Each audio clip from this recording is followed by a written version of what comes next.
All right.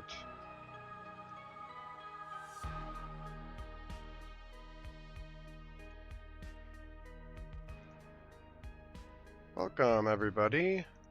Hey, how you doing? I'm the cartographer. I guess for me it's good afternoon. No more good mornings, but I guess some people might be good mornings. Jezebel, it's good mornings.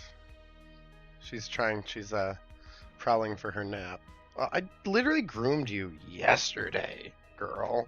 What is all this shed? My goodness. It's a bit. Okay.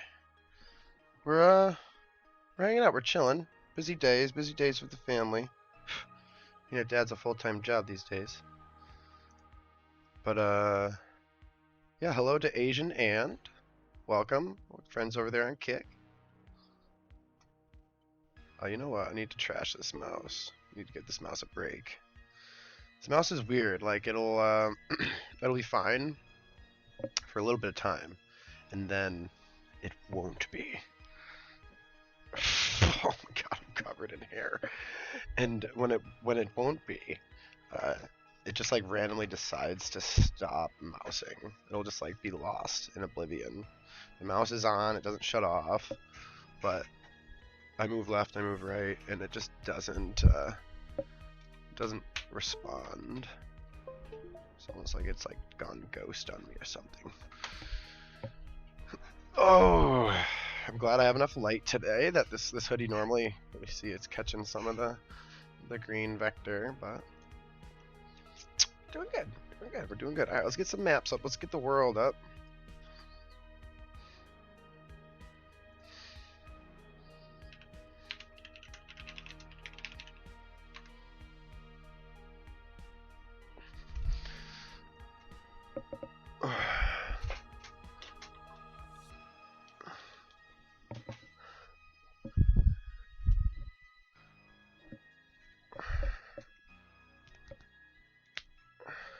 There they are.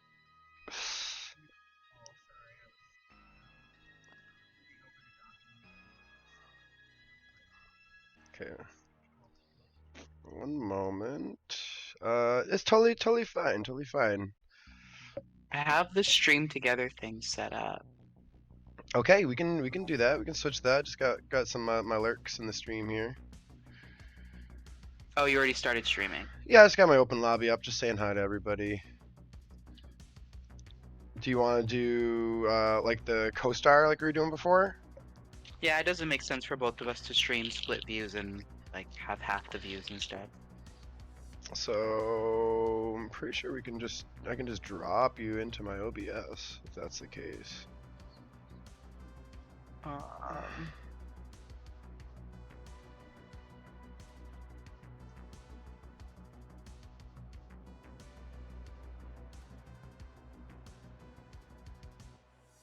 The issue that I was finding before I start streaming together, there we go. How it worked? Here we are. What do? Let me bring this up. Include camera in group output. I don't want my camera, to be honest. If you don't want your camera, then we don't even need to do all this. You're already in. We got your sun shadow. We got your voice. I don't want to go through all this jazz if we actually want like both cameras on, which I'm fine if you don't. Like it's totally fine. Because today we're just chatting. Today it's all about let's see, where's our group message there? Definitely not sidebar. I have so many. There we are. Wednesday table talk. For G. Oh god, dude, I'm looking at the name and it's G ... and I'm like, okay, like what, clicking on it, like clicking on the sidebar, like what is your name? Why is it G ... No, it's because their name is G ... Did you read the document at all, Lord Master? I did. I've also read the document. It is it's intriguing. There's definitely a lot to work with. So I don't know if you want to read it or I can read it, or we Like read it could, out loud. yeah, yeah, just for our viewers to kind of catch up and have some context. I think would be a good idea. Um, or we could go back and forth and read it if you want to both read it. Go paragraph for paragraph, like we're in high school English. I hate that. I hate that. Did you write notes here? Did I? Yeah. Yeah, Okay, all I right. said I prepped already for all Nice. this good So, stuff. why don't I read and then you can go about, your notes for each paragraph. It looks like you have some notes for each paragraph here almost. And then I'll chime in, with what I think as you tell us about what you think. Do you have any? I think first off, do you have any takeaways from the whole read before we jump into it? It's a dream. It's a It's dream. definitely a dream. It's definitely a dream. So like I started reading it and I was like, okay, maybe this could be like reality fantasy wise, but the more and more I read, I'm like, this has to be like fae, dream, magic, some type of meddling going on for all these things to come to existence.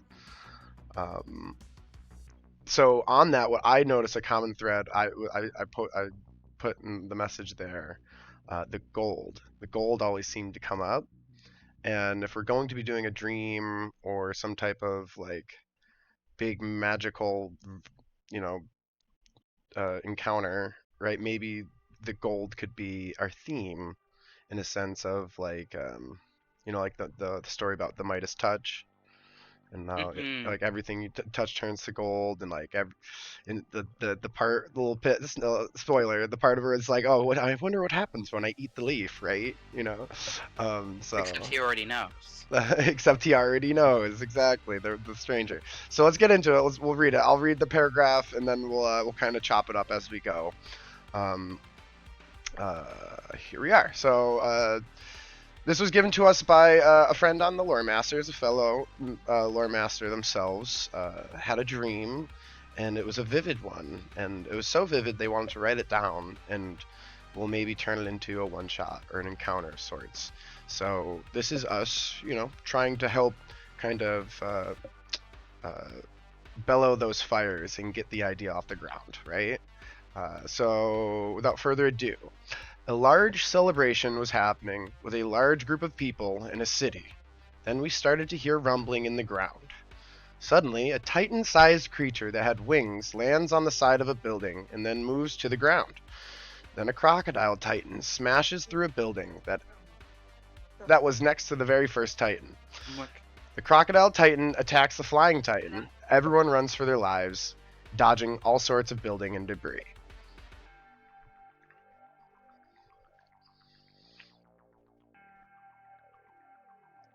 interesting. So Interesting indeed. what you put here is a little snippet about chase mechanics, and that's definitely what I see here. Something that's non. Uh, it's not going to be an encounter where the party members are fighting. This is maybe the beginning to set the stage and the narrative and the thematic for everybody, scare the crap out of the party and make them run away from a bunch of stuff. Right? I thought that was definitely a great way to push this idea. Yeah, essentially I don't think that the entirety of this will have any fighting honestly at all. It doesn't need to. Yeah, it doesn't need to. The way that uh Ginger Toast, our dear friend, had sort of described it as a storytelling experience more than anything. Mm. Where like some dice may be rolled, but the goal of it is to tell a story first and foremost. Which I really liked. I thought that's really cool, and it kind of throws me back to sitting in libraries and reading the Choose Your Own Adventure books, Hmm. where the story is very much laid out for you, but even still, you have the ability to make some changes to sort of change the course and direction of some of this. Yeah, and I think it's when you're starting off, getting an idea off the ground or into some type of content that you can use. Like it's important to distinguish what you want to do, right? Is this going to be narrative focused? Um, or does the narrative not matter? Like I'm currently in the process of making a one shot where the narrative does not matter. It's just zombies. So um, I think this is the opposite. I think this is very much narrative first. So let's continue here and see if we can get some more ammunition in our little dungeon master gun here. We now shift to being in a car with a stranger. So first thing I was like, okay, this is tough being in D&D and fantasy because, car. So now we need to like fast forward this to like Eberron or a future scene or somatic, or maybe Doesn't need to. we're just We using don't need to set D&D it at as any. the mechanic Yeah, system, we you could know? just use the. Yeah, we could just use the 5ED20 system as our system. The lore can be completely stripped from it, Mhm. especially something like this, where we're looking at it again more like a storytelling experience than a campaign or anything of that's the usual sort of idea that that D&D kind of takes on as a life form. Yeah, I could not agree more. I think that's like in the beginning when you're in the preliminary stages when you're trying to figure out like what's what and what you want to be doing. Things don't have to be set in lore, right? You can I What I love about the D&D 5e system is that it's so light and simple that it can be aimed at any story or style that you're kind of looking for. Mm-hmm. Um, and that's what we'll do here. We'll just use what we need from it, right? We'll just use the dice here. Exactly. So we shift into being in a car with a stranger. Uh, I would love to figure out who we want this stranger to be, but not just yet. We're passing many farms and fields and eventually arriving at a small ranch. The ranch has a large house, a shed, and many sheep in a large fenced pen. A solid gold sheep can be found in the shed. The ranch also has a dense forest on one side of it, with a road that leads into it. A stranger goes in for some supplies. So what do you have written here, Lore Master? So basically, I wanted to, and this sort of harkens back, and I think we're gonna go back and talk about these things more in depth, but it harkens back to the need for mechanics because though we're talking about, a storytelling experience, a narrative experience, we're still trying to gamify this. We're still trying to make this a game. So it needs mechanics to inform us of stakes. It needs mechanics to inform us of consequences. It needs mechanics to inform us that we can interact. So the first interaction that we have is that chase, Mm-hmm. is that high blooded action scene, Mm-hmm. running through the city and then trying to get to the car, which is possibly where the stranger comes in. So we have to do a little bit of cleaning up and a little bit of adding in our own cutscenes, so that way the dream becomes a little more story like. Yeah, yeah. Um, but in this scene, that would really feel like nothing. We can create a moment where players are allowed to explore somewhere peaceful and gather clues and information about where they are, what they are doing, and why some of these things have happened. Yeah, I think And this we would be a get that great spot to like allow them to investigate, make some checks, feel through the world a little bit, maybe have a battle map set up for just exploration, right? Stuff that they can see and say, hey, I want to check out these back rooms or what's going on in this shed with the farm, and why is there just one golden sheep sitting in a flock of white sheep? It's a great visual. No, it really is. I agree. I was a huge fan of the gold motif. It didn't quite make sense to me at first, but Mm, not that but that's the whole point, is that it's not really supposed to make sense, so to speak. yes. But So I mean, um, you say here 3 to 4 world pieces. Is that like as far as 3 to 4 things in maybe this scene at the ranch? Um, right, right. or do you want the Per- ranch to be one scene, that being the sheep, right? I think the ranch being this place where we find those 3 to 4 pieces of information allows it to serve a narrative and game purpose. Okay. So let's do 1. And I don't know, a lot of times when I create stuff, I'll like reverse engineer. It's kind of like how I used to write papers and theses for like college and stuff. I would just do everything that my brain says is ready to come out of my brain, and then forget about all the other stuff, and then go back to it. I'm like, oh, it makes so much sense. Like 1, 2, 3, and 4 makes so much sense now. Exactly. Gold sheep. And I think, I mean, do we want to like maybe continue this idea of like just maybe 4 golden items, maybe like a golden shovel, a golden apple inside the ranch on the table, um, a golden I'm not statue sure of a that would human. work because the statue would work, but the leaf itself is what turns things golden. He So said he things fed that it could to his consume it. sheep. Okay. Right. He said he fed it to his sheep and the sheep turned golden. But Oh, perhaps we don't need to be on the nose about everything golden, everything gold motif. We need wow. to find out more about how I and have an why. idea. The stranger is the one that says he fed the gold leaf to his sheep, right? Hence why the sheep is now Hence why the golden. sheep is golden, right? What if, I mean, do you want to get a bit more eerie with this and dark? So he is honest and truthful and says he fed that gold leaf to his sheep, and they see that. We all see that. But then we go inside the ranch, and maybe like his family is all turned to gold as well. And he never says that he fed them gold leaves, but he says he fed the sheep.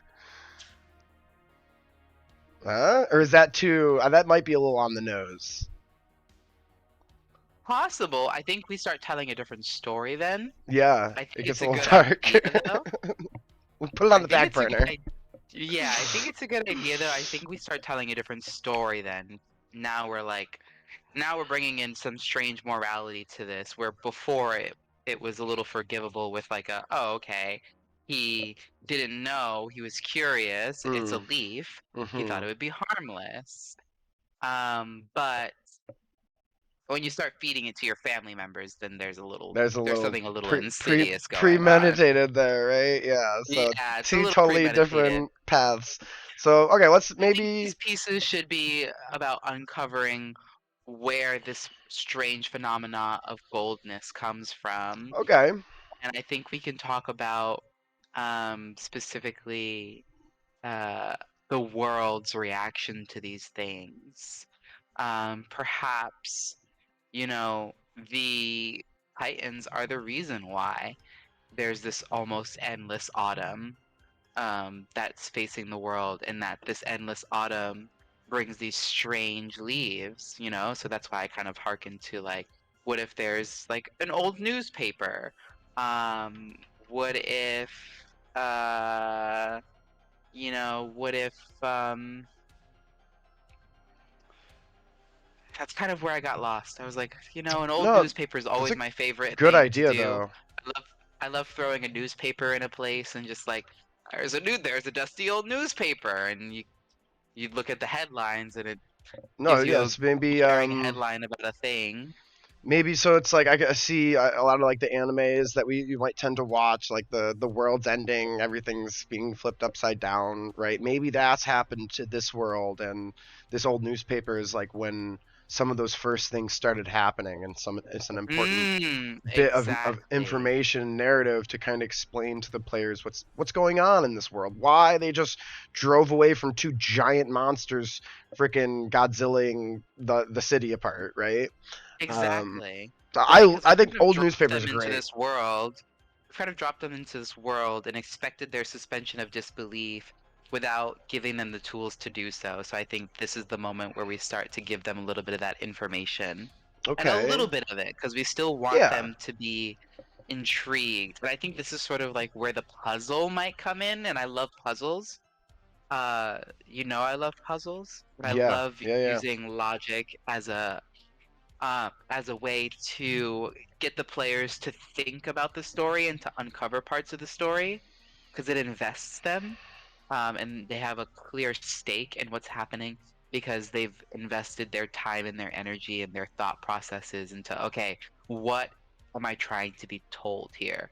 So the problem with this is that because this is a dream, Mm, because it's so disjointed, we have we don't exactly have a clear-cut answer to any of these things. And the first thing you need to solve to create a puzzle, excuse me, first thing you need to create a puzzle is the answer to the question before the yeah. question is even asked. And then you reverse engineer the question, pull it apart, and then bam, that's how you have your puzzle or your riddle. Hmm. So I guess the question is, what are these titans? And perhaps this puzzle sort of harkens back to some of those things. So we might find some more clues as we move on. Sure, sure. Um, I mean, my next I think those are good question places to start. to kind of, I think we just got 2 out of 4 pieces at the ranch. That's a great place to start. And I think a good question to segue us into the next scene, which is real quick. We all drive into the forest after a short time. That short time being maybe they find 1, 2, 3, and 4 at the ranch. Um, our story pillars and stuff that we think is important. But what prompts them or what pushes them to go driving into the forest? And let's think about that kind of as I read here. We all drive into the forest, and after a short time, all the leaves fade into golden colored leaves. It also seems to be constantly autumn as you see tons of leaves fall, like it was raining leaves. The stranger continues driving, unfazed by the golden leaves. Eventually, you come upon something other than the forest, a scattering of cars pulled mostly over to the sides of the road. All the cars seem to be worn down and abandoned. The road comes to a T intersection, and there is a strange sign to the left sticking out of the road. On top of the wooden pole are many wooden arrows, seemingly pointing in random directions, with no writing on them. The left road goes much deeper into the forest and fades into darkness. The right road opens in 2 planes. The stranger looks both ways, but instead of choosing a direction, he decides to turn the car around and drive back.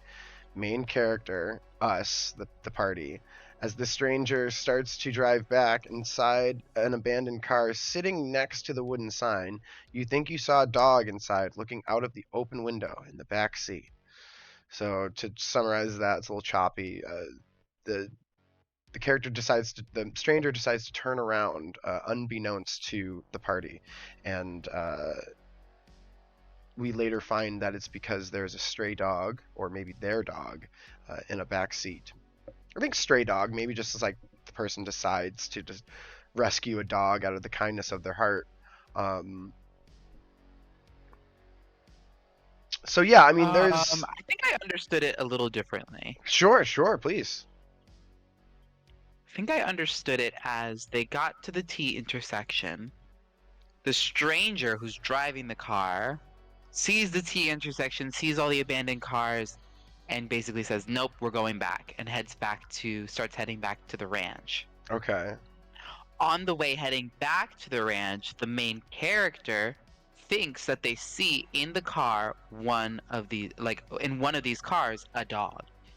But because the car is moving so fast, they're not sure if it was a car, or if it was something else, or if it was a dog or okay, something else.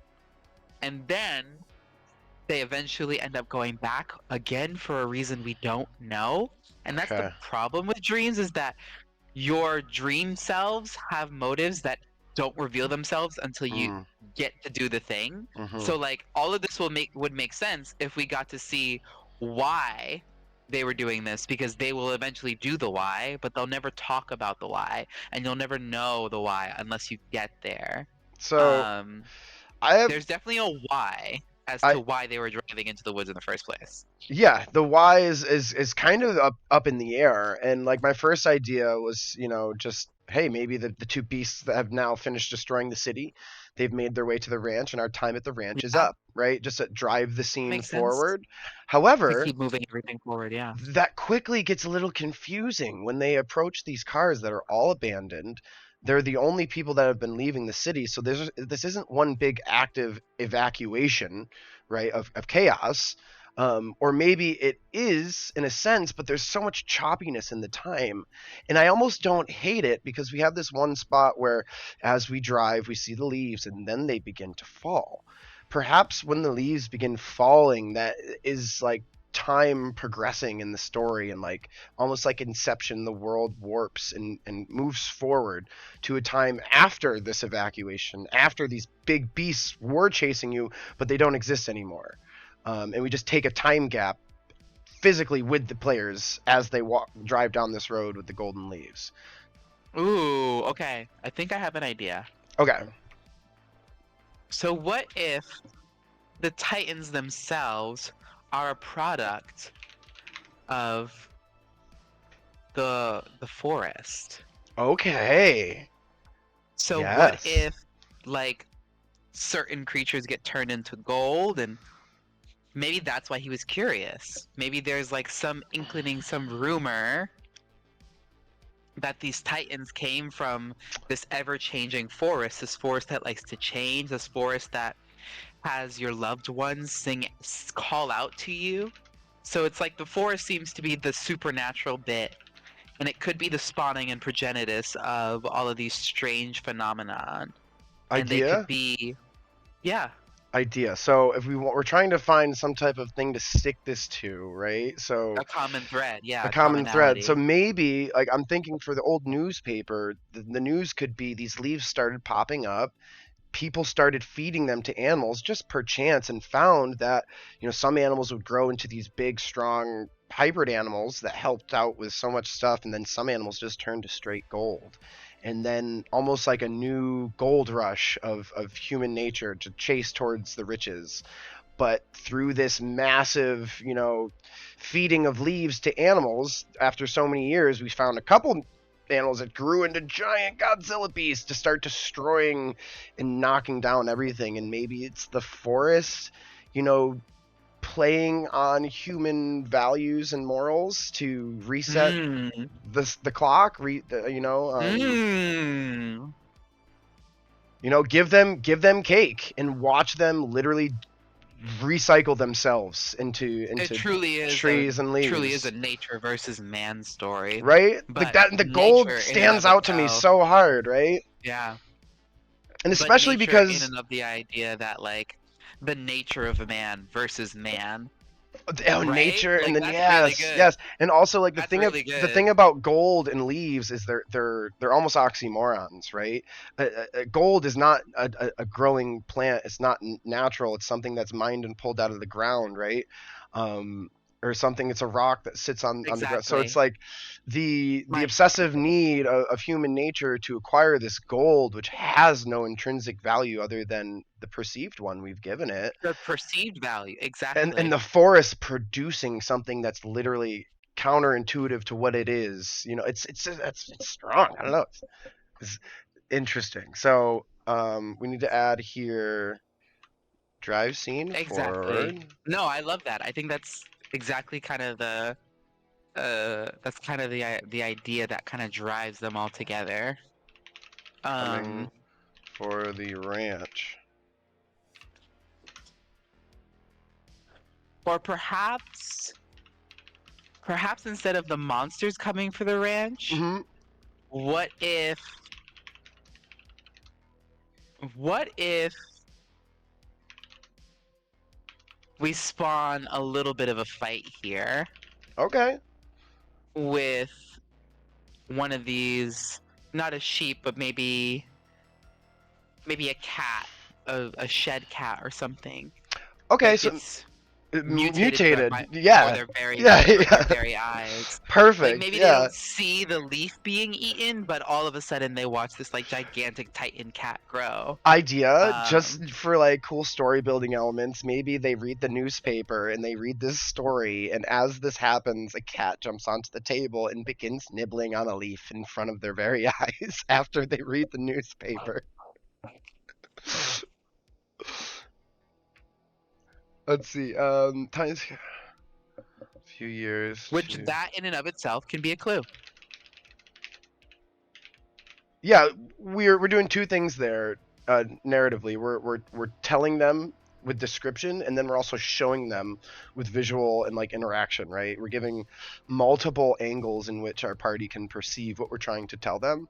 And I think that's a very important, just like sidebar for dungeon master and game managing in general. Is if you give your players one thing to one way to see something, the odds that they get the message exactly the way you want them to are pretty low. If you do it in a Pretty manner low, of yeah. like 1, 2, 3, 4 things, and you're like, this is what I'm showing you, like they'll be like, oh, I get it, you know. Let them touch it, play with it, ask questions, right? Exactly. Uh,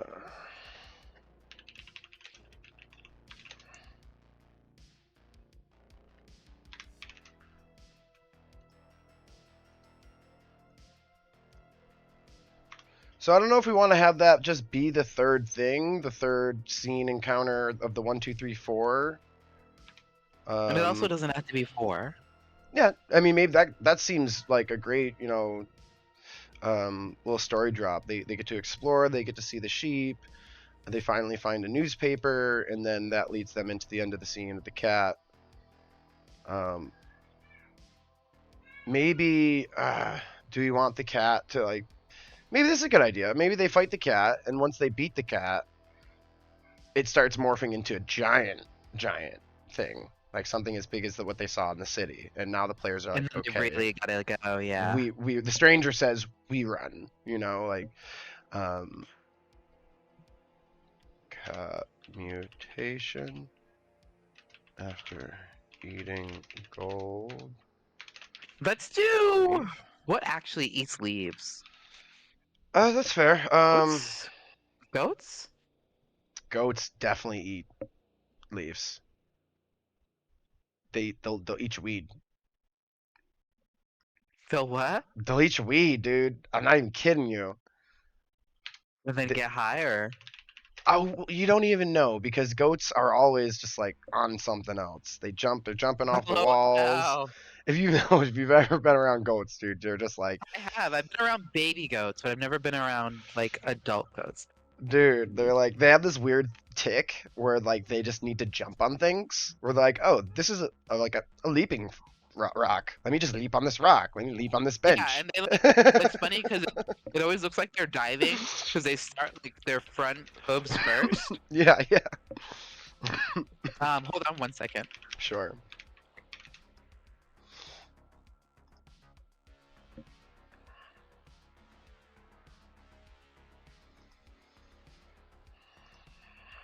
But yeah, I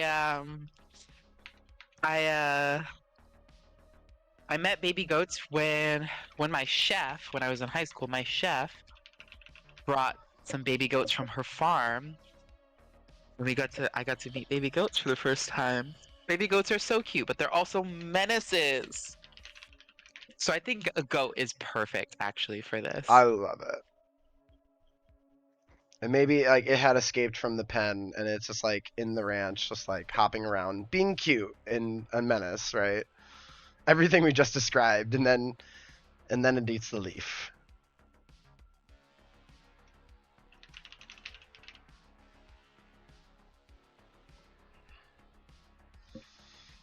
And I just see them fighting and beating the goat. It kind of hits to the ground, touches a little bit, and starts mutating a second time. And the stranger starts screaming, "Everybody's gotta leave!" Like blah blah blah blah. It's gonna blow, right? It's Um, gonna and as blow! they're driving away, like the ranch just gets blown asunder into a million pieces as a giant goat emerges, like coming out of an egg or like a shell, right? And just screams. So then the biggest problem with that is that they go back somewhere. um, they go back somewhere where when. They don't. They don't say where, but after this they get to that crossroads, Mm-hmm. and then they drive back somewhere. I assume they drive back to the ranch because because it says as the stranger starts to drive back inside an abandoned car, you think you saw a dog. Later, the main character decides to return to the forest to find the dog.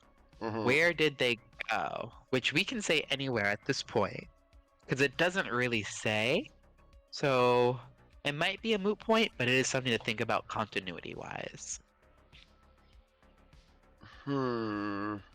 So I don't know if we want to destroy the ranch. If you want to go back to the ranch, maybe we could just go to a random gas station. That also works. Um, maybe in the scene we don't, or in the description here, we don't really get much for it in the way of like other NPCs. Um, and they don't have to be like actual people. They could be um, like memories or something like that, or visions, stuff like that. But maybe like there's a gas station and there's like some gas attendant. It's like he's there for some reason that he shouldn't be, or I love a dystopian gas station yeah, right. that's still open during the apocalypse. He's just still selling gas. Maybe I love Still selling the gas. the sentiment where the stranger is just like driving by the leaves falling that are made of gold, and he's just like no big deal, just driving like it's nonchalant. Same thing maybe. Just pulls up to the gas station like no big deal, just no monsters, no gold, anything. Just like, hey, how you doing, Bob? Yeah, yeah, it's filling her up. Yeah, appreciate that. All right, see you later, Bob. Like big gulps, huh? Well, see you later. Just like super casual, and then boom, back into the mayhem. Like it's like a 5-second pause from the chaos. It's an idea. It's an idea. Let's start with the stage back here. Yeah. Um, yeah, I like that a lot actually. I like I Yeah, I think I really like the idea of the gold motif more now as we're working with it more and more. Like it's befitting, and like I also like the idea of like these Titanic versions of these creatures like having gold-esque motifs as well. Mm-hmm. Sort of feeding into that. Okay. So the next portion.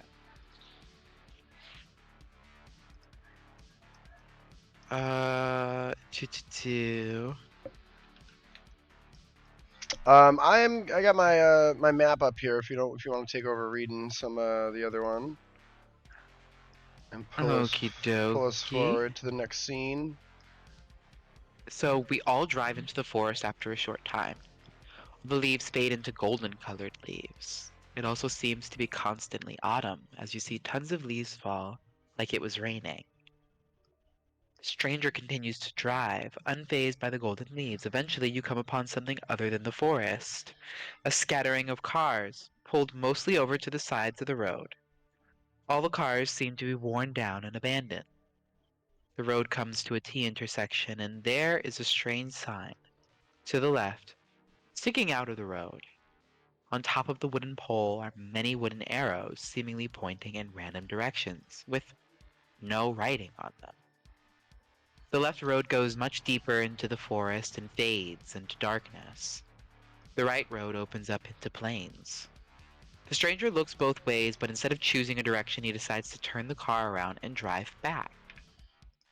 As the stranger starts to drive back, inside of an abandoned car sitting next to the wooden signs, you think you saw a dog inside, looking out of the open window in the back seat.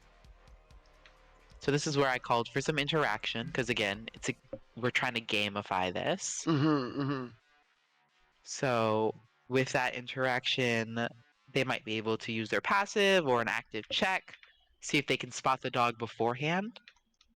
And if they do, then they'll get a little doggy companion. I love Changes that. some of the story, but not in a way that's so drastic.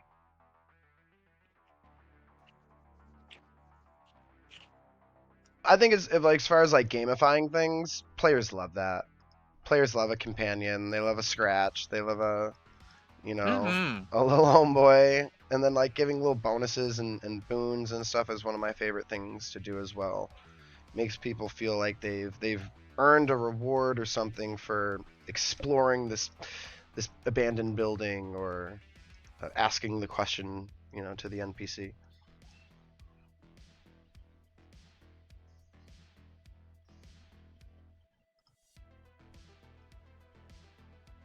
So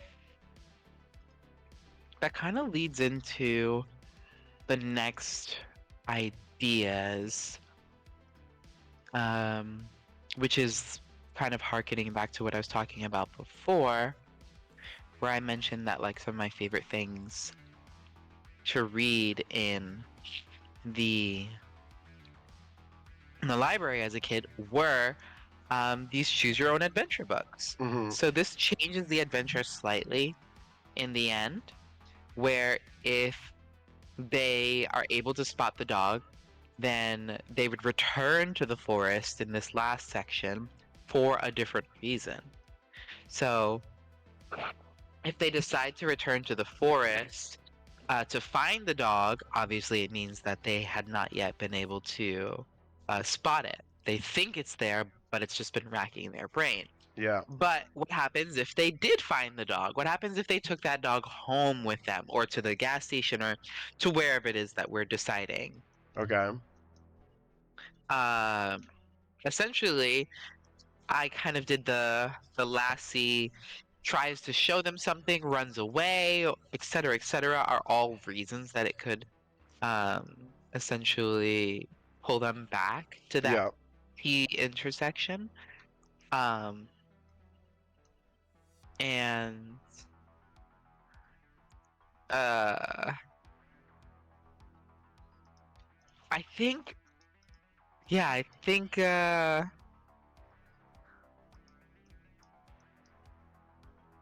think there's a lot of things to do with it. I gave like the barest ideas here for that, just simply because there's a lot of ways it could go, and I figured that more ideas would come to us. Hmm. Yeah, I think well perhaps now that we know that we have this as like an idea, like the dog, right? Let's keep that in mind. Moving Ooh, idea. you weren't even looking at the chat. Lodame gave us a great idea. Oh, sorry. I've been getting my DA up. Lodame was saying. So remember before how you were mentioning like, oh, you know that idea of the family eating the leaves. Yeah, yeah. So Lodame suggested that they were poor and heard a leaf could feed a family for a lifetime with just one Oh. meal. He watched his family and it didn't go right, so he fed the last of the leaf to the sheep to be rid of it. And That's pretty maybe good. maybe there's like an Little tweaking, advertisement. but it's good. Right The on the newspaper. newspaper. Yeah, yeah, yeah. Like Yes. the story, the headline, and then like in the corner is just like, oh, feature family for a week. Um, like a tabloid of sorts. And then Something. what I love about that idea, right, is it brings us into like the idea of this character being good and good-hearted and kind-hearted, right? Like they're just trying to get by in a world where everybody is chasing a gold rush. This family is Hmm. just trying to eat, yo. I love it. It's almost too perfect. I like that.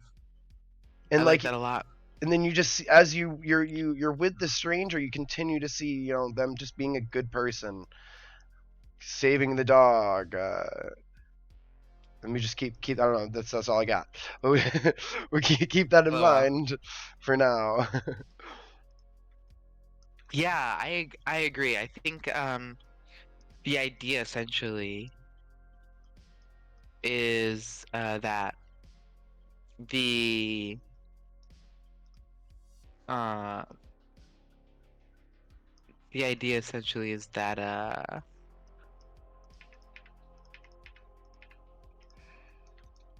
this gold rush, this nature made uh uh gold rush is a tool to exploit the nature of man, and kind of going back to that same idea of like, oh, we've got all of these people who otherwise would probably be in worse off situations in general, with the ability to now, at a risk, at a cost, uh, potentially change their entire lives. And like, what does that look like? Mhm. What is that? How does that influence the world? Um, and that could possibly be the reason why we're seeing abandoned cars on the side of this road, because these people go into the wood to go and collect as many leaves as possible or something of the sort. Oh, yeah, yeah, yeah. And the stranger also mentions, hey, uh, the wood loves to change itself around, which is very Fey wild. Mhm. And he almost says it like flippantly, like, yeah, like this is just every day for me. Like, This is something that's been happening. Yeah, yeah, yeah. so yeah, Interesting. a lot of interesting angles, a lot of interesting angles. So after the dog, so from the top, they have to run out of the city because of the gold leaf eating titans. Yep. We do a chase, two-part chase, one on foot, one in the car. Okay. Cool, very fun, very exciting. We running. Shift to the car. We get a nice little vignette. Maybe they're talking. We give them some role play. Maybe someone's like, "What the hell was that?" It's like, "Oh, you're not from around these parts." Maybe he's vague. Maybe he's cryptic. Who knows? Mhm. Then he takes them back to his ranch, where they get to explore firsthand.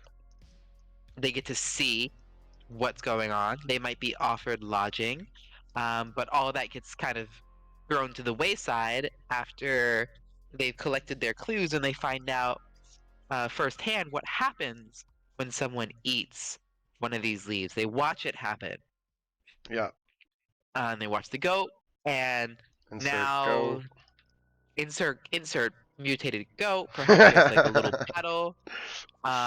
Then we force them to leave. We force an escape. Mhm. Then this escape leads us into the passage of time, and it also leads us into this wood, this very mysterious wood, where we get to the abandoned cars and the intersection with all of these different pointing pathways. Um, and it essentially uh, is our reveal of the big bad, I want to say, if we're thinking about it the way that we had proposed, where we're thinking about like this the nature being the specific I want to say nature being the uh how do I put this? Nature being the assailant essentially Mhm. of all this. Um and I think after they get to this point is when things should start making sense. So we should be able to pull some threads story wise to make sure it makes sense. So we might need to add some more things into this investigation interaction where the dog comes up to make it a little more gamey. Um Um. Maybe some stuff's at the ranch that you need to have the dog to unclude. but we're Uh, leaving the ranch behind. Maybe we go with your idea of the gas station. the gas station. Okay. So But I mean, also we don't want to if we are gamifying this, we don't want to lock important content behind a chance. yeah, I couldn't agree more. I've already been thinking that a couple times, which was why I was like, with the sheep, like I should just be like, it's there, like you see it. It's a visual cue. Um, and I think it's a very important sentiment to kind of second, just to bring attention to. Um, if you want your story to continue to be run and driven smoothly, like if it's important to the story, it doesn't need to be behind a roll. It's important to the story. Let it be. Mm-hmm. Um, and and that's a little bit, I guess, of my concern or my reservations with the dog. I love the idea, I love the concept, the premise, but the application. What are the ramifications? Are we putting in clues that now are hidden behind acquiring this dog, or Hmm. how do we create clues that aren't a detriment to people who don't have the dog, I guess, and just an advantage to people who do. Yeah, I honestly just let the dog be a fun little thing. Fun love, Because yeah. like you said, people love a scratch. People love a little Fido to Hmm. follow them around, and they'll protect it with their lifeblood, even if it doesn't do anything, because they Mm. love that dog. Oh And yeah. I think that's totally okay. I think if that interaction, that one of those parts of that interaction is purely fluff, is purely you have a dog with you, or you come back and find the dog later, I think I that doesn't idea. quite matter. So we have the story of kind of this poor sap who is trying to make ends meet for his family, yada yada. Maybe like it's just the stranger's friend. It's just the hey, you've lost everything, and so now the world has given you this dog to be your friend now, and it's just as simple as that. Interesting. So now we're putting the stranger in the driver's seat, in the main character's seat. Almost, I guess. That would be making a story about them, right? And which is interesting. It's pulling apart this story. It's I guess difficult in a sense to kind of there isn't much like the main character is just watching all this stuff go down around them, right? So it's hard to say that there's really is we have to create all that. We have to fabricate all this interaction for the character for the Right, party, exactly. which is maybe why I keep leaning back towards narratively towards the stranger because I like the imagery of using the story that's just next to you. It's not the everything about focus of the players, but it is the focus of the players because they're the ones that are right next to the stranger the whole time. Like the story doesn't exist without them being next to this person. um, and also it gives it like for example at the ranch it gives us the ability to say the stranger leads the narrative saying, oh, let's get the f out, like this is not safe to be here, just like in the city, time to go. um, Gives you the ability to in a short period of time push narratives together smoothly. um, so I don't mind it, but I mean again the dog,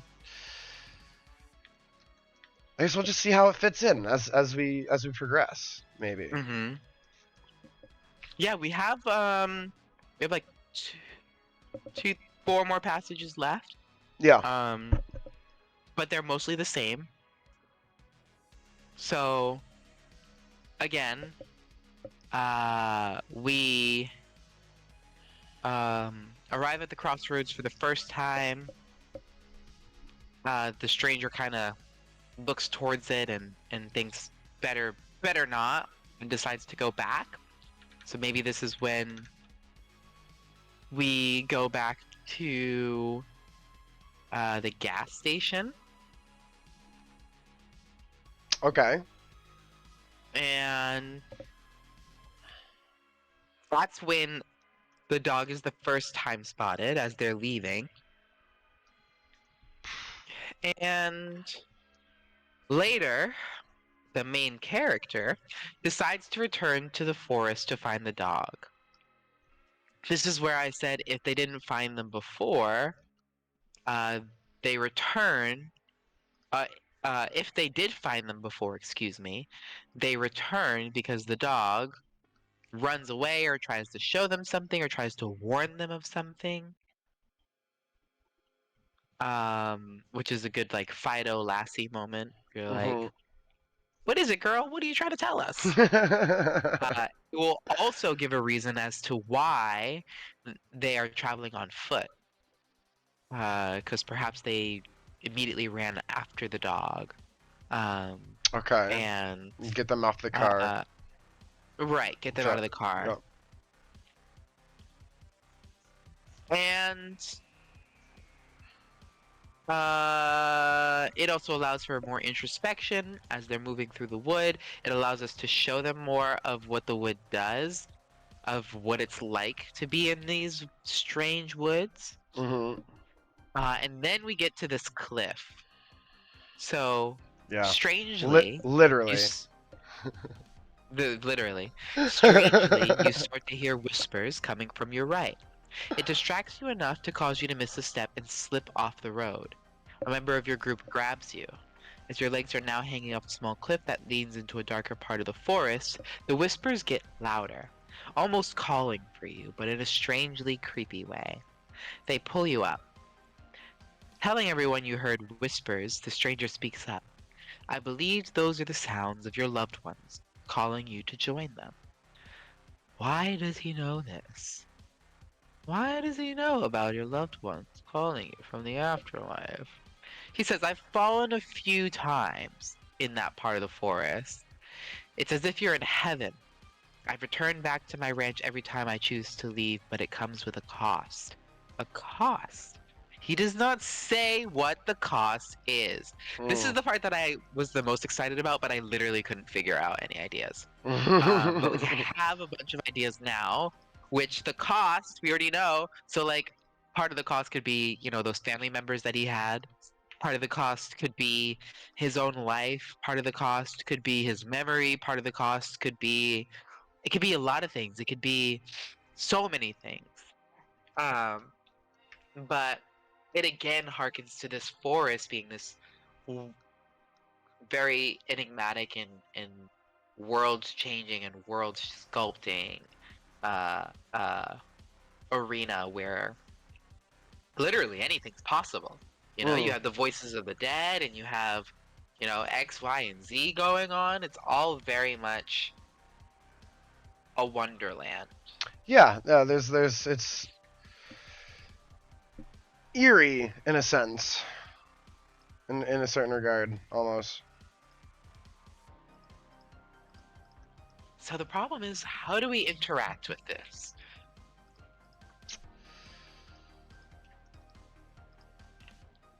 Um, yeah, what is the significance of the cliff, and who's the one that grabs you and saves you and pulls you back?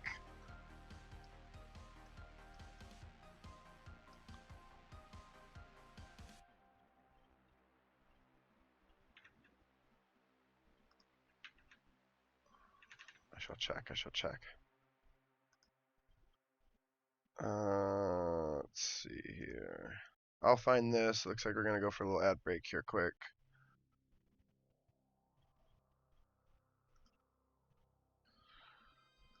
Um.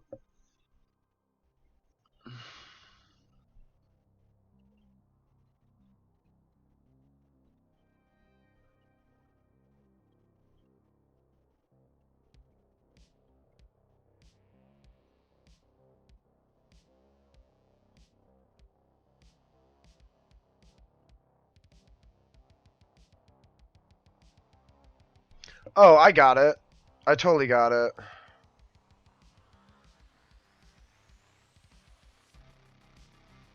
And we can make an encounter out of this too.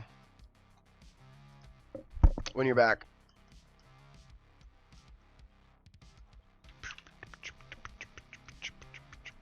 I have the idea.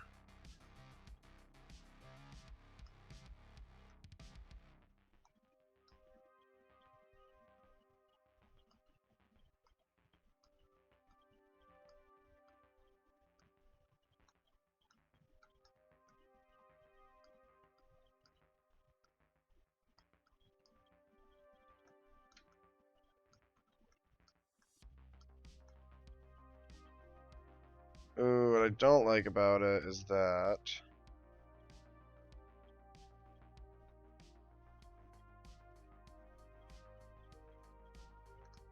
You know what? Let's get out of this. Let's delete that. Let's move this one here.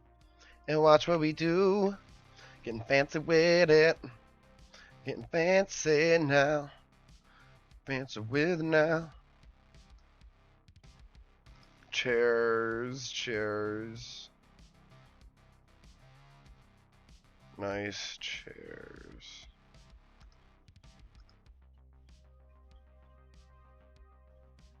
And we want these chairs to be nice and tight because I do not want them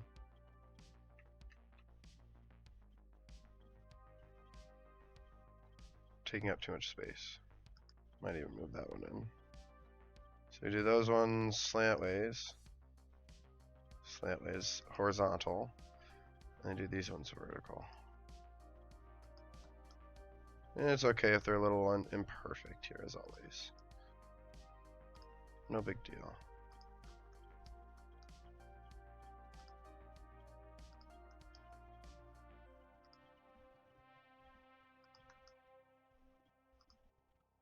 So I'm mostly inside that square, so it's not sticking out. Because nobody's gonna be sitting in the chairs. This is what I was saying before. Like this is strictly battle map. So I've really been focusing on trying to make things like technical and purposeful door placement, so you can like jam up doors and stuff. It's gonna be my Dungeons and Dragons rendition of Just Zombies.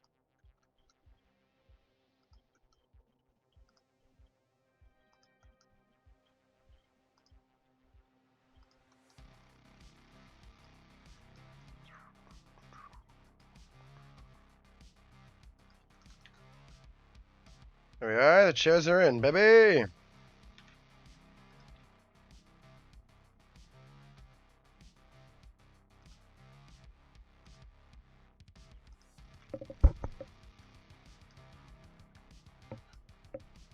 Ooh, maybe put like a bar here, counter?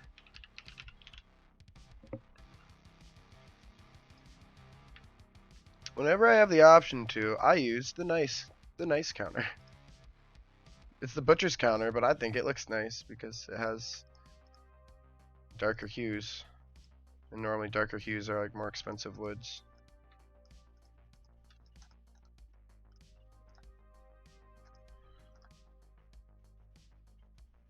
Yeah.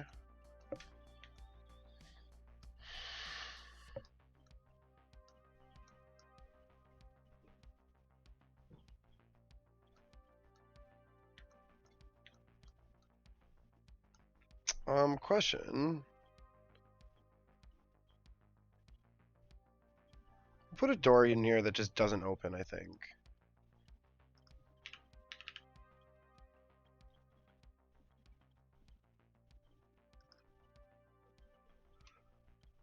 So doors, so it makes sense. This is something I've definitely been like trying to do. Like when I make battle maps, I always, it's like it's my own peeve where I'm just like, I have to make this thing look like it makes sense. Like I'm making a mansion, it can't not look like a mansion. Like a door here would make sense.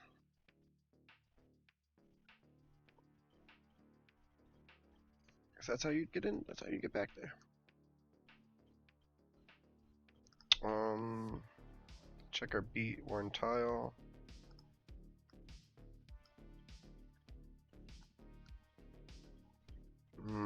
Do we love this?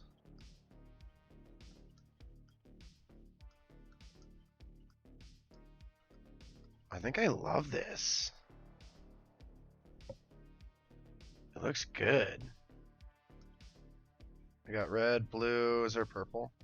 It's the only way to get better if it's at a purple tile. I kind of do. Okay, so here's the idea.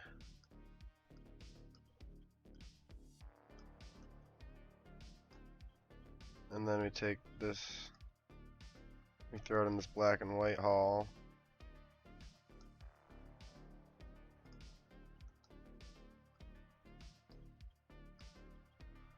We got a blue hall, red hall.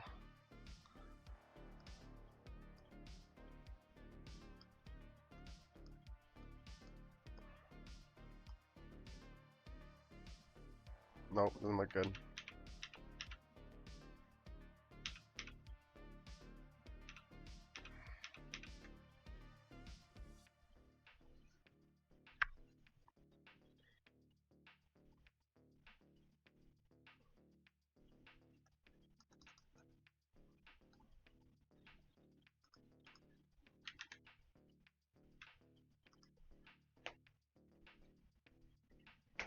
Oh no! I was wondering where you go. I was waiting for you to come back. I mean, we can just pause it here. I got my maps up here. If you want to just take a break or you need some time to get back up, it's fine. Yeah, why don't we just call it like a 5-10 minute break here, so everybody can get back up in their life. Yeah, looks really good. So this guy is a theater room.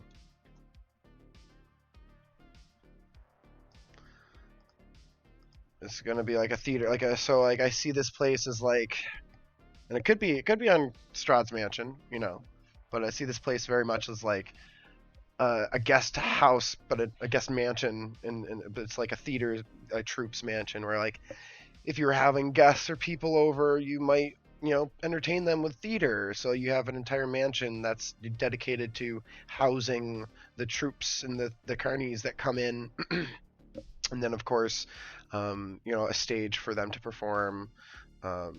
There's a kind of couple of things like that exist in my area, called like Jacob's Pillow, almost in a sense, but that's like a business.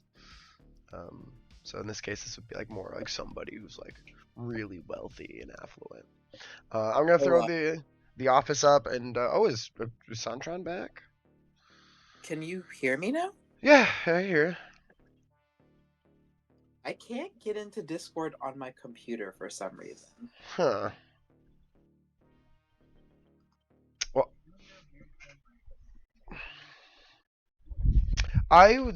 during our Sunday night session, I was getting really frustrated because I would listen to the scene, and then I would think and wait, and then I would go to respond, and then nobody would respond back, and I'm like, why is everybody ignoring me? And then I would look and my Discord's disconnected and I can't hear anything anyone's saying, and nobody heard what I said, and it's just like it would wait until I responded. It would be fine all the way until I spoke, and then Discord would get me. And I'm like, that's like, I finally realized it happened to all night, dude. I was like, I don't know what was going on.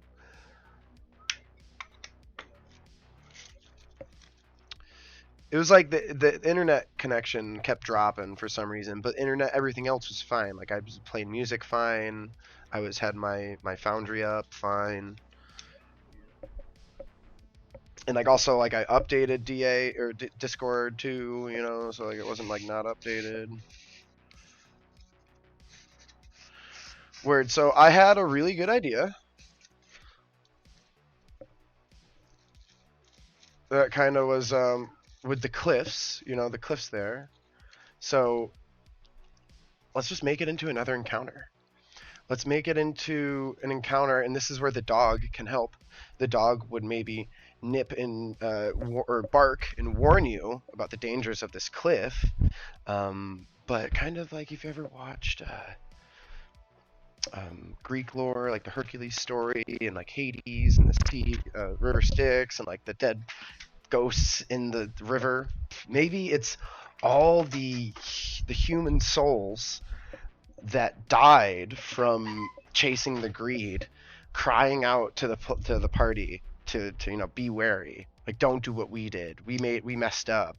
And if you stare too long or listen too long or fail some wisdom checks, you get drawn into the river or you're drawn off to the cliff.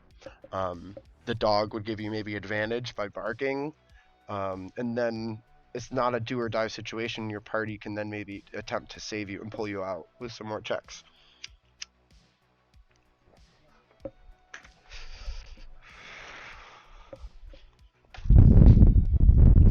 A non-combat encounter. Again, a narrative piece. It's the all the dead people that were here, the people that abandoned the cars, essentially.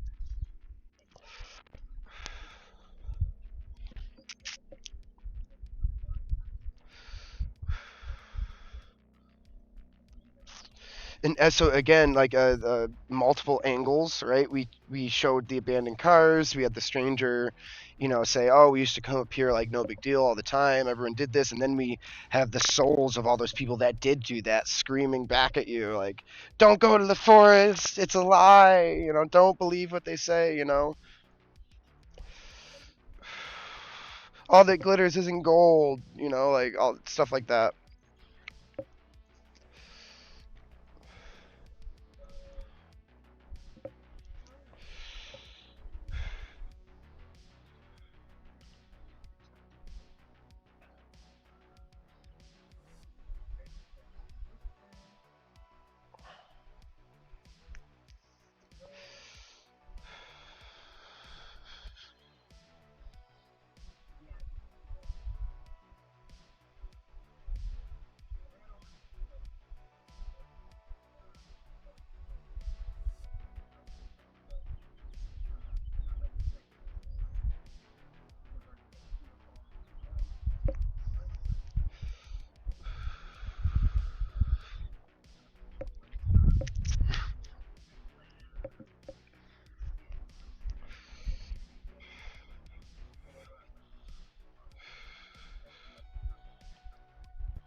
Hmm.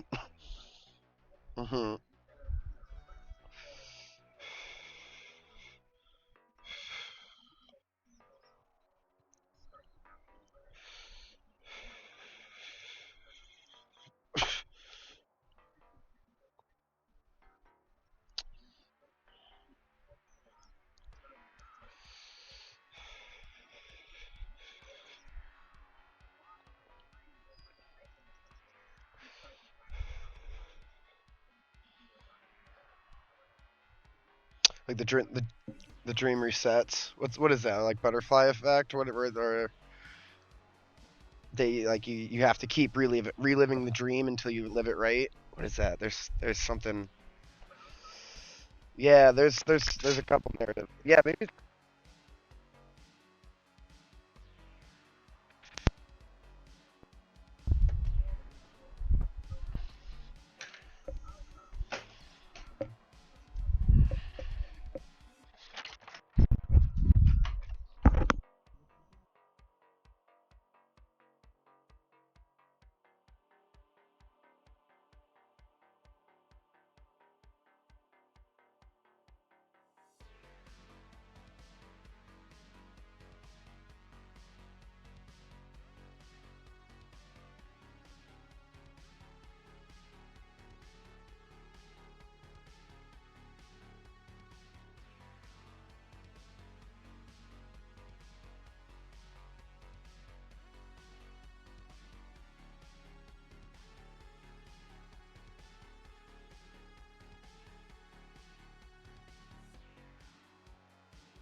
Trail opens up to a familiar road with the abandoned cars and the wooden arrows after they've traveled some ways past this cliff, past the heavenly body of beckoning loved ones.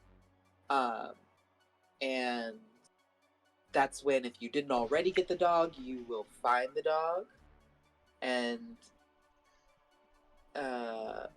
when he notices you approaching, will jump out of the car and start moving towards the left turn at the T intersection Hmm. and stops to see if you're following. And the stranger then says, the dog can be a good Good omen omen or or a bad bad omen. omen. Uh, The the forest is forest was testing you. testing.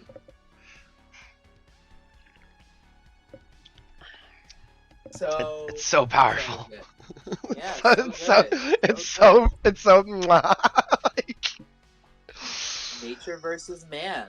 The nature of man versus man. and I also like I think G says here the dream ends here sadly, and I don't think it ends here sadly at all. I think it ends here beautifully. With the next verse of there's no turning back once you accept the trial and you stare in the direction the dog wants them to, trying to decide whether to continue, and they walk into the forest and the story ends and is left to your imagination, right? Or they turn back. Or they turn back. That's again where I want to give player choice, because right, it's supposed to be a game. I think most people would walk into the forest. Yeah, but I don't want to decide what everyone's gonna do if only most people are gonna do something. That's fair. That's fair.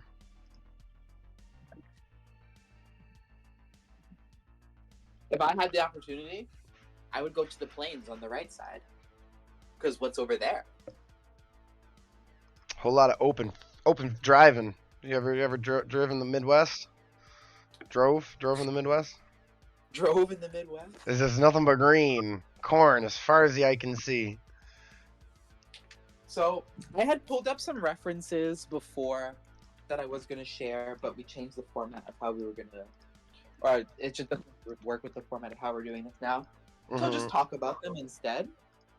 But we had talked a little bit about chases.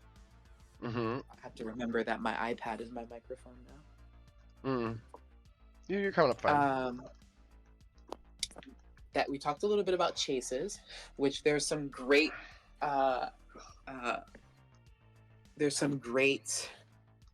resources for chases in the Dungeon Master's Guide. And essentially, it tells you some great rules for how to run a chase. I'm looking on my online resource, so let me just grab my book so I can tell y'all what page. But in the Dungeon Master's Guide, chases are on page 252 is where they begin. And running a chase is pretty simple. It involves dashing, and there are all sorts of rules that can be implemented here to make it more strategic. But essentially, you give them the feeling right off the bat that they should run, and that running is the most important thing. And you allow them to do other things, but you definitely signify that running is the most important.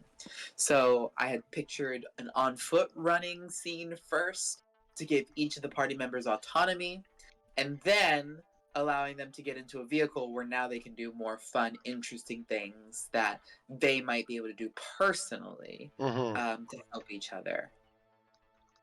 So now that one person is driving, the stranger, and the rest of the PCs are just in the car, now they can turn around and like use their abilities, whatever they may be, or look at things or interact with things in any other way, rather than just running. And they can still help the chase that way.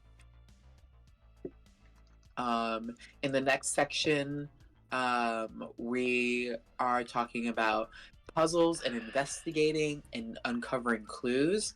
And Tasha's Cauldron of Everything, which I don't have the physical book for, has a source section for puzzles. And it talks a lot about why you would use a puzzle, how to create puzzles, starting with their elements. And we kind of already touched on a lot of those with the exploration piece and pulling together our clues, which still need a little bit of work to be a full-on puzzle, but they pull together the threads of what we're looking for. And Tasha's basically goes on to say that the difficulty, the specific pieces of that puzzle, the puzzle features, the solution, hints to get to those solutions, are all puzzle elements that are very, very important. Now, hints are optional things that you can use. Sometimes players won't need or want them, but it's good to have them in your back pocket, just so that way you too have a way to give people, give your players a better understanding or a better way to explore this material that you're attempting to use. It's back to like what I was saying earlier. It's like you want to show things that you think are important in multiple facets, right? And hints are another one of those things, right? To give them something that they're just not seeing. And I don't think it always like comes in the form of of giving firm, descriptive hints of just saying, hey, go left, right? You can get very narrative and descriptive with how you place these hints into the player's hands, and kind of make them part of the story almost. Exactly. And I think there's a lot that can be done with a very simple puzzle to secretly tell more of the story, without, lore dumping for 10 minutes. Instead, they get to interact with the thing, which is always way more fun and way more cool.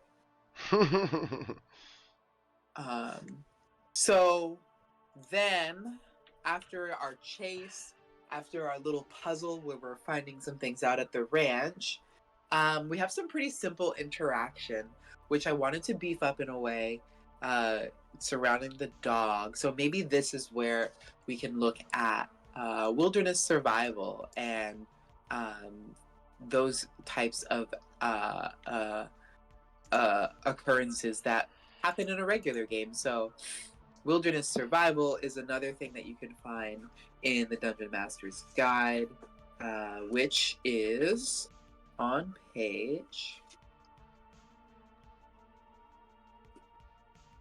I'll tell you right now as I flip through my book. Put it right now. Lots of bookmarks in here. My old baby here.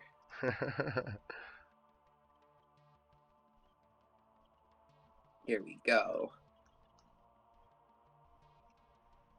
On page 108, where it starts to talk about mapping a wilderness. A lot of the ideas from this section I've used to make my stories fuller, and now they're almost ingrained into how I tell stories. With monuments and weird locales, and specifically wilderness survival, which I don't use a lot of hard numbers, but I describe things and attempt to keep things varied and interesting. So specifically, this travel, this survival, we already know that the wood is quite strange, quite enigmatic, and we can almost run with that and give it all these strange or maybe extreme uh, uh, these extreme motifs. So this first one around could just be a survival, a run of survival checks of some sort to orient themselves to not get lost. The general moving through a wilderness. Yeah. And that disorientation could be why they missed the dog in the first place, which will still give them the opportunity to attempt to see the dog, but it could be a narrative reason as to why they were able to miss the dog. They are driving, though. That is the tricky part of it. Because they're driving, it kind of takes away some of the interaction that we want to give them. Because someone in the driver's seat, that's the person that should be making the survival check. So there could be perhaps other ways to use that. But I also see it being used quite easily as the lead up to when they're going back on foot. As of course, traveling on foot through the wood, through the forest, you could very quite easily get lost. Oh yeah. Everything's been pretty wonky too, so I don't think it's out of sorts to say that people are a little out of sorts. You know, we could always just push towards the gas station in that previous scene. Yeah. And do more with social interaction there as our encounter. And, you know, perhaps the gas station guy is surprised to see them or surprised that they are daring to brave the wood. But either way, they get an encounter of some sort rather than just, oh, I think I saw a dog. Or, hey, I found a dog, which is fun in of itself, but you know, to give it more substance, you know, because we're trying to gamify this dream. Come on, hey, I found a dog is just slaps. It does, but we also want to make sure that there's something for the people who don't find the dog. Yeah, and I think that's a very important thing when I try to make things in gaming is like I don't want a disadvantage for someone who doesn't find it, but I want an advantage for someone who does, right? Like I don't want to punish people for missing the thing. But I definitely want to reward you for finding the thing. It's very true. And I was thinking that possibly it's that relationship with the dog. Maybe this is another thing that the Dungeon Master's Guide talks a lot about is in social interaction. It talks about starting demeanors and starting attitudes, I should say, and what kind of starting attitude that NPC has towards you. And you know, a creature may have a neutral starting attitude, but if you find them, rescue them, and bring them along with you, maybe now they'll have a more positive attitude. Maybe they're more prone to do XYZ. Maybe, you know, they'll find XYZ things easier for you, you know. Something that might work better in a longer form campaign. You'll have like your pup digging up gold pieces here and there, which is really cool. But still something that could be used in any way. Now, when we leave the gas station after this like proposed social interaction, is when we get to use one of my favorite things that I've ever read in a source book. And again, I also use this all the time, unbeknownst to my players. It's a mixture of wilderness survival and travel, and the weather system and things like high altitudes, from the Dungeon Master's Guide, which you can again find on that same page. I believe it was 208. In the section where they start talking about adventuring environments, 108, excuse me.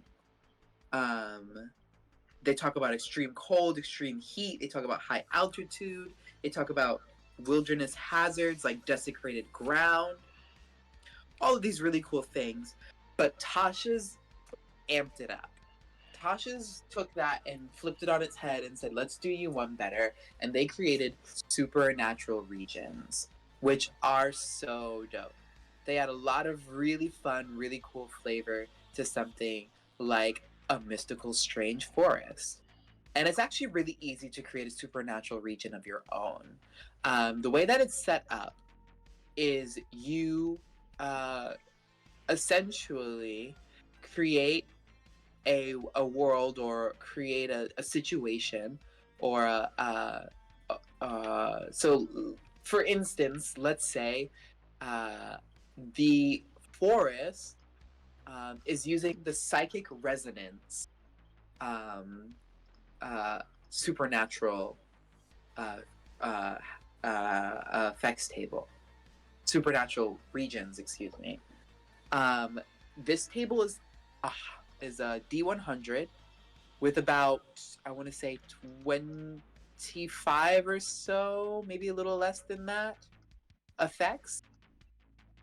And you roll on this D100 table, almost like a wild magic surge table, when any of the following effects happen. So, an area of psychic resonance is a magic that is an area where magic imposes strange effects on creatures and objects. These manifestations stem from strong emotions combined with magic use or from the presence of psionic creatures. Consider rolling on the psychic resonance effects table when the following circumstances occur in the region. A creature endures a powerful emotional experience. A creature takes an amount of psychic damage greater than its constitution score. A creature becomes charmed or frightened. Or a creature experiences telepathic communication. So anytime one of those four instances would happen, you would then roll on the table and a random effect would happen. So why don't you roll a D100 for me?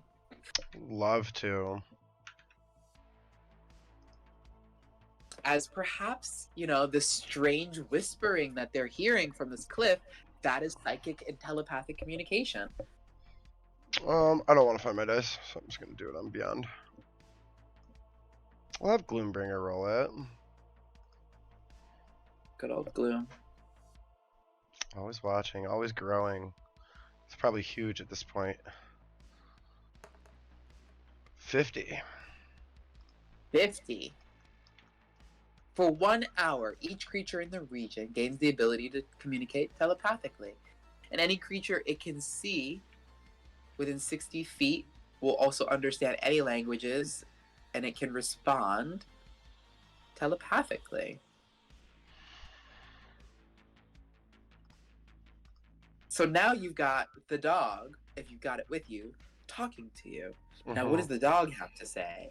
And now you're possibly taking it a step further as the dungeon master and saying, okay, well, maybe because people are taken aback, they don't know, they didn't quite expect this. You know, we're hearing surface level thoughts from people, and maybe some things are being revealed from the stranger. You know, and there's a whole table of this, of all these different types of effects, which can really spice up things. And the best part about it is that you can take this idea, this very, very simple idea, and make your own supernatural region with it. Give it 3 or 4 triggering effects, and just make a table of very strange, interesting things that you think relate to this region. Again, the psychic resonance region, you know, 77 to 82, thoughts in the region attract ambient psychic energy, forming protective fields around creatures' minds. Creatures in the region gain resistance to psychic damage for the next hour. Very simple, but very cool, very thematic, and we get to see that happen in real time. And it makes them ask more questions. All right, well, we're rounding out around about 2 hours here. We are. We're just about finishing up too. Yeah. The last parts are just the ending, are just making this ending really, really poignant, because we've traversed this cliff, we've felt the effects of the supernatural region because we're on foot now, wholeheartedly, and we finally get back to the dog, or we finally get to the point where the dog is going to show us where it wants us to go on the crossroads. And I think this is where I would say simply, like, I want to let the players make that choice. You know, we gave them a fork in the road, so why do we tell them which side they walk on? Yeah, for sure. And also, I think, you know, how they view the story will, you know, change how they want to answer that question at the end, where they see themselves going, how they view the dream. But exactly. Yeah, we got some notes in there. I think definitely go back. This is at G there. Go back and kind of watch the video side by side with your notes. There's definitely a lot of stuff to go off of here. Take it or leave it. Most advice, you know, take it or leave it. Right. At the very least, I think, you know, these suggestions can at least give you a direction or guidance towards, you know, an idea that could be your own, or maybe you do like them as is, because these are all your ideas. I mean, this is exactly as how we've transcribed, I guess, to our best ability, you know, these words, or dream to mechanic, to a system. Yeah. Exactly. There's some light combat, there's exploration, there's encounters, non-combat encounters. And it's just slotting in little ideas where we feel like they could fit. I think we only really added in one scene, which was the gas station. Yeah, and that was the thing, just mostly because we had a void. There got a couple gaps in the middle there, as far as like congruent story goes, but I think that's just dreams at nature, right? There's always big chunks where you're like, wait, we're here now? Okay. This is normal, right? Of course. But yeah, beautiful. I agree. Definitely needs more work to be a game, but even still, just the bare bones of that, I think I would personally be able to run pretty far with. But that was fun. I wanna do a little bit more of this next time. If people have got some brews or some ideas that they're like, yeah, let's see what this looks like. For sure. Well, I mean, we'll see if the lore masters, you know, coughs anything up. If anyone's got any questions or concerns over there, any of our viewers, we'd love to help you kind of workshop some of your ideas as well. At the very least, I will have, you know, some stuff to work on next time we're about. It's all jotted down, you know, freaking Pepe de Silva notes, right? But Is this your Nazis? No, just zombies. This is what we're gonna call it for now. Okay. We're calling it just Cool. zombies. I love that. You saw everyone got to see kind of sneak peek of the map I was making, a very large mansion with a theater on the inside, very kinder tour. But yeah, thanks everybody. Thanks Lore Master. It's always good to co-stream with you. We'll figure the guest cameras out and stuff as we go here.